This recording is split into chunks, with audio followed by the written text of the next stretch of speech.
nakagising na nga. Ha, mga tulog pa yung mga friend ko. Gigisingin ko na nga si Squishy Dumpling. Squishy Dumpling, gumising ka na dyan. Ay, ang sarap ng tulog ko eh. Gumigising pa kayo sa akin. Sige na nga. Ay, may alam ba kayo na trading day na pala ngayon? Oo nga, kisingin mo na si Butterheart. Ay, gising na.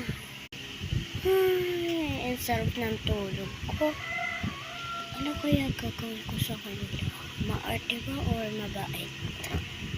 Ay, kulit naman ni Butter. Ang pangit-pangit niya pa, ma. Hoy, gumising ka na dyan, Strawberry Butter. Ay, gising na ako. Kakainis ka, Butter, ah. Butterheart, oh. Sige na nga, gigisingin ko na si Cat. Hoy, Cat, gumising ka na dyan. Ay, ang sarap ng tulog ko. Ay, trading day na pala ngayon. Oo nga. Gisingin mo si Jelly Hop Butter. Okay, Jelly Hop, gumising ka na dyan. Dali. May sasabihin ako sa iyo.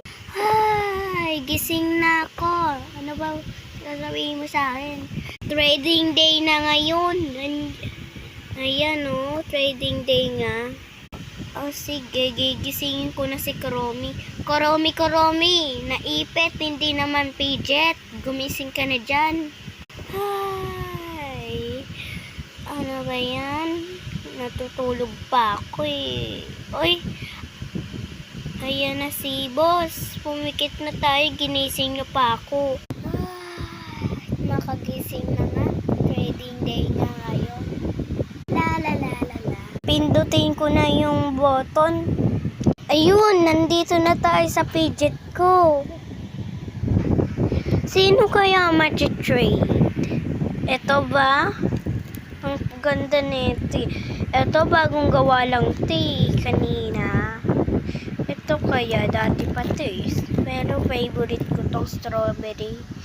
Ito kaya si Dumpling. Ano ba laman nito? Part 2. Bye-bye!